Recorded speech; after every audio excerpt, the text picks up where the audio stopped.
Small keyboards are fun. They're really good for gaming as they save on space for the mouse, and they're also quite practical because they make the keyboard more portable. But how small is too small?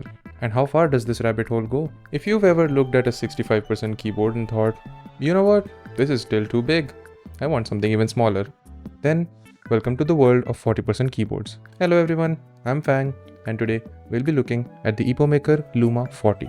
It's tiny, it's built like a tank, and the keys are arranged in a perfect grid. Because this isn't just a 40% keyboard, it's a 40% keyboard in an ortholinear layout. This is Epomaker's attempt to bring a niche, enthusiast layout to the masses with a low-profile aluminium design. For more cool reviews like this, subscribe to the channel. It helps me out a lot, and it's free of cost. Anyways, as always, let's begin with the unboxing.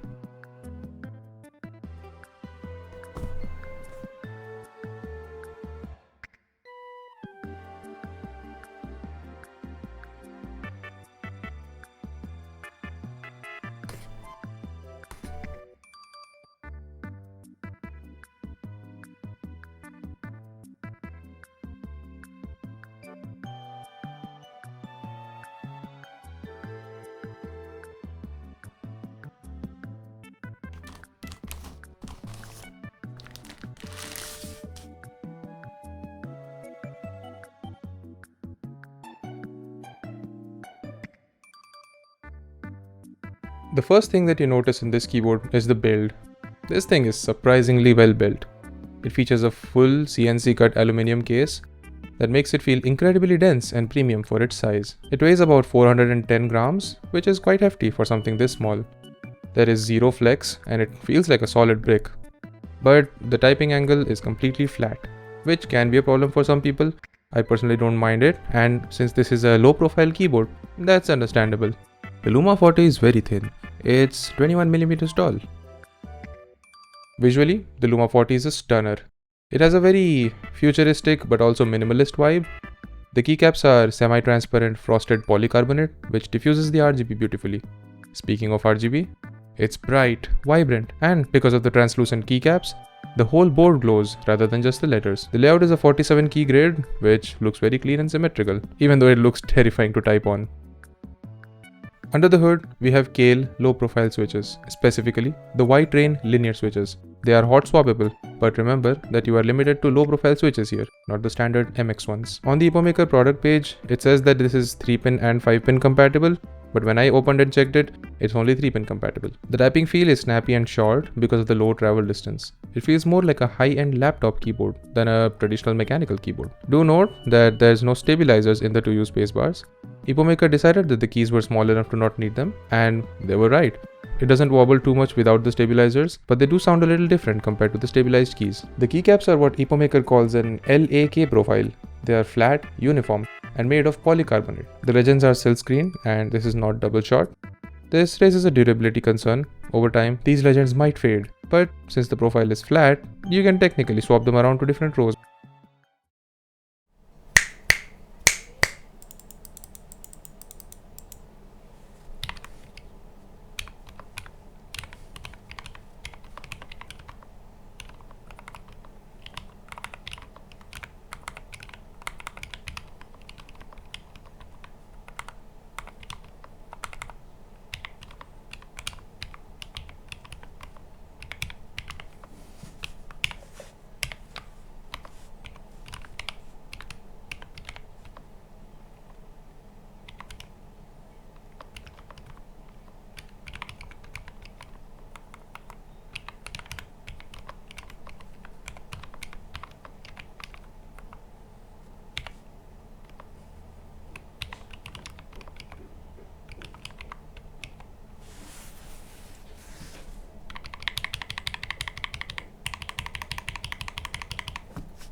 Before we talk value, we have to talk about the elephant in the room, the layout. If you've never used a keyboard in an ortholinear layout, I'll tell you the advantages and the disadvantages of it. First of all, if you can get used to the layout, it's actually quite good for your fingers because your fingers don't have to move diagonally, they only move up and down in a grid. This also makes it take up less space than a regular staggered layout keyboard.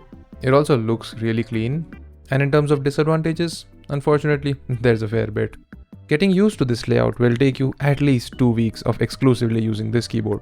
You would think that a small keyboard would be good for gaming, but the lack of a number row actually makes this really difficult to play on, because I tried playing Counter-Strike with it, and movement and all I got used to quick, but I couldn't swap my weapons with 1, 2 and 3 that I usually do, and that was a big issue for me. Another issue with this particular keyboard is the fact that the function and the left control key are like switched. I don't know why they decided to do this, but whatever, you can switch it in VIA as you want.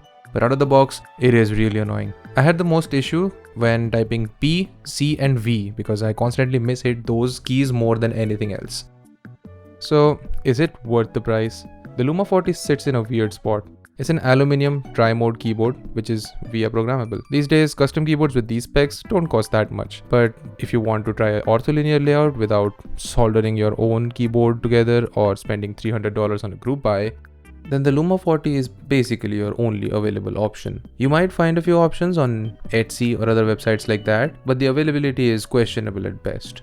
All things considered, the Luma 40 is as close to a value keyboard you'll get for these features. For $100, you get a premium metal case and full wireless connectivity out of the box. The learning curve is steep, but the hardware you get for the price is pretty good. I still think it's a little expensive if you just think about the material costs, but seeing how niche this product is, I think the price is fine. To wrap things up, the Luma 40 is definitely not for everyone.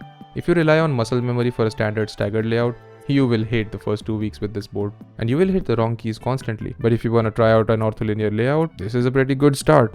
It's aluminum and it's really well built, and it supports VIA, which is a big plus. Personally, I'll be using this as a macro pad because, I mean, look at it, it's just perfect for a macro pad. And if you're brave enough to relearn how to type, the Luma 40 is a fantastic little companion. Thanks for watching, and I'll see you in the next one. Bye!